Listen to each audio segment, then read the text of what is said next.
Ndi n'iteka n'umunezero ndasubiye kugusuhuza nkuha ikaze nshuti mukunzi wacu wowe bandanya kubana natwe ngaha kuri ino mboneshakure igushikiriza amakuru, inkuru kumwe n'ibiganiro bigezweho biriko biravugwa irya nino mu gihugu cacu ciza c'Uburundi ndetse no hakurya y'imbibe z'igihugu cacu ciza.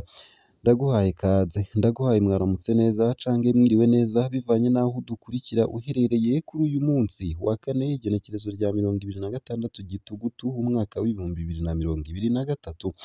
Wowe udukurikira uri mu gihugu c'Uburundi nunyemerere nguhe mwaramutse neza nanakwipfuriza kubandanya uraruranirwa no kugira umunsi mwiza. Ndetse nawe udukurikira uri hakurya y'imbibe z'igihugu c'Uburundi mu bihugu bibanye nk'igihugu ca Repubulika Iharanira Rusangi ya Kongo, igihugu c'u Rwanda, igihugu ca Tanzania, igihugu ca Uganda n'igihugu ca Kenya, mwese ndabahaye ikaze. Ndabahaye mwiriwe neza cange mwaramutse bivanye n'aho mudukurikira muherereye, namwe mwese nyene muri hakurya y'imbibe z'ivyo bihugu bibanyi mu yandi makungu ya kure. Utegerezwa gusa rero gufyonda sabone cange subscribe nawe utarafyondako hama ukabandanya urashikirwa n'amakuru, inkuru kumwe n'ibiganiro tubandanya gushikiriza binyuriye ngaha kuri ino mboneshakure imwe rudende ibigutohoreza hama ikabigushikiriza kamwe ku kandi mu buryo butosoye kandi butomoye. Ano makuru arabafatiye ku ngingo nkuru zikurikira: ubumwe bwa Buraya bwongereje ikiringo c'umwaka ibihano vyafatiwe Joseph Mathias Niyonzima batazira Kazungu. Umuryango w'ubumwe bwa Buraya waraye wongereje umwaka umwe ku kiringo c'ibihano vyafatiwe umukozi w'iperereza ry'u Burundi Joseph Mathias Niyonzima batazira Kazungu. Ugushika kuwa 31 Gitugutu 2024 ntiyemerewe guhonyoza ikirenge mu bihugu vy'ubumwe bwa Buraya hamwe no kugira amafaranga mu mabanki yabo. Iyo nkuru ku buryo buramvuye ni mu kanya ntuje kure. Nayo ikayanza hari umugabo w'imyaka 30 avuka muri zone Mugera komine Kabarore ari mu minwe y'inyamiramabi kuva kuri uyu wa kabiri, yagirizwa ko yishe se wiwe amutemaguje umupanga kw'izosi. Ni inkuru ibabaje, ni n'inkuru iteye agashavu, nayo nyene ku buryo buramvuye ni mu kanya ntuje kure. Nayo muri Bujumbura Meri hari ukutumvikana hagati y'abarongoye ikivuko ca Bujumbura n'abatunganya ikibanza bita Safi Beach. Abakorera muri ico kibanza co kwinezereza kiri kuri Tanganyika bategekwa kuhava kugira ikivuko kiharangurire iyindi migambi. Ico kivuko cari carahaye ikiringo c'indwi imwe abatunganya Safi Beach kuva igenekerezo ry'umunani Myandagaro ngo babe bavuye muri ico kibanza. Iyo nkuru nayo nyene ku buryo buramvuye ni mu kanya gatoyi ntuje kure. Nayo mu ntara ya Rumonge bamwe mu barongoye amakoperative yo ku mitumba baragirizwa ko banyuruje amafaranga bahawe. Bamwe mu mvukira z'intara ya Rumonge bashikirije ko hamwe ayo makoperative asigaye ku mazina gusa. Akarorero ni umunyagihugu w'Ibuyengero avuga ko ku mutumba yabwirwa ko koperative yaho itunze impene nyinshi, ariko abajije aho zitungiwe bakamubwira ko zitungiwe ahandi. Iyo nkuru nayo nyene ku buryo bw'idonido ni mu kanya ntuje kure. Nayo muri Bujumbura Meri nanone haribonekeza ubukene bw'igitoro co mu bwoko bwa essence, nko kuva ku bitaro vy'abasirikare mu Kamenge gushika aho bita iwabo w'abantu, igituro kimwe gusa nico cariko kiratanga ico gitoro imbere y'umutaga wo kuri uyu wa kabiri. Bamwe mu bakidandaza bamenyesha ko bamaze iminsi 5 bataronka essence. Abarangura umwuga wo kunguruza abantu bavuga ko umurimo wabo uriko urahungabana. Bidoga ko kandi iruhande yo kubura uburyo bwo gutunga umuryango bibateranya na bene imiduga. Basaba leta gutora umuturama kuri ico kibazo. Biruko mu gihe ibituro vyose isanganiro yagendeye vyari bifise igitoro co mu bwoko bwa mazutu gusa. Sayo gusa ayo hamwe n'ayandi ni mu kanya ku buryo bw'idonido ntuje kure.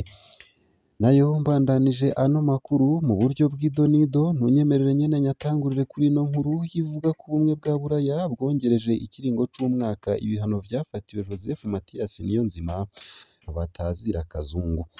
Umuryango w'ubumwe bwa Buraya waraye wongereje umwaka umwe ku kiringo c'ibihano vyafatiwe umukozi w'iperereza ry'u Burundi Joseph Mathias Niyonzima batazira Kazungu. gushika kuwa 31 Gitugutu 2024 ntiyemerewe guhonyoza ikirenge mu bihugu by'ubumwe bwa Buraya hamwe no kugira amafaranga mu mabanki yabo. Uwo mukozi w'iperereza akaba yagirizwa n'ubumwe bwa Buraya kuba intambamyi y'inyishu ya politike mu Burundi mu gukoramo abatandukanye kuva mu mwaka w'ibihumbi 2015 hatanguye imyiyerekano yo kwiyamiriza ikiringo ca gatatu c'umuhisi Perezida Nkurunziza. Tubamenyeshe ko mu kwezi kw'icumi mu mwaka uheze w'ibihumbi 2022 ubumwe bwa Buraya bwakuyeko ibihano bwari bwafatiye abandi Barundi batatu bari kumwe ku rutonde rumwe na Joseph Mathias Niyonzima. Abo nabo ni Gervais Ndirakobuca asanzwe iki gihe ari umushikiranganji wa mbere wa leta y'u Burundi, Godefroid Bizimana asanzwe iki gihe ari mu bakorera mu biro vy'umukuru w'igihugu hamwe n'umwe mu batavuga rumwe n'ubutegetsi ariwe Leonard Ngendakumana. Naha iyo nkuru tuyisozereye. Nayo mbandanije ano makuru kandi ku buryo buramvuye womenya ko mu ntara ya Kayanza hari umugabo w'imyaka 30 avuka muri zone Mugera komine Kabarore ari mu minwe y'inyamirama bikuva kuri uyu wa kabiri yagirizwa ko yishe se wiwe amutemaguje umupanga kw'izosi. Amakuru ava i Kabarore akemezwa na musitanteri wa komine Kabarore amenyesha ko intandaro y'ubwo bwicanyi hari n'injyane zifatiye ku matongo. Bivugwa ko uwo mugabo yagiriza se ko yamusaturiye itongo rito. Berekimasi Nsaguye musitanteri akaba ahanura abo arongoye kuvavanura n'ingeso yo kwihanira. Kubwiwe uwarenganijwe yokwitura inzego z'ubutungane kugira zimutunganirize. Nayo mbandanije ano makuru kandi nuko muri Bujumbura Meri hari ukutumvikana hagati y'abarongoye ikivuko ca Bujumbura n'abatunganya ikibanza bita Safi Beach. Abakorera muri ico kibanza co kwinezereza kiri kuri Tanganyika bategekwa kuhava kugira ikivuko kiharangurire iyindi migambi. Ico kivuko cari carahaye ikiringo c'indwi imwe abatunganya Safi Beach kuva igenekerezo ry'umunani Myandagaro ngo babe bavuye muri ico kibanza. Kuri uyu wa kabiri umukuru w'igisagara ca Bujumbura ari kumwe na bamwe mu bashingamateka bagendeye ico kibanza kugira bahuze izo mpande zibiri.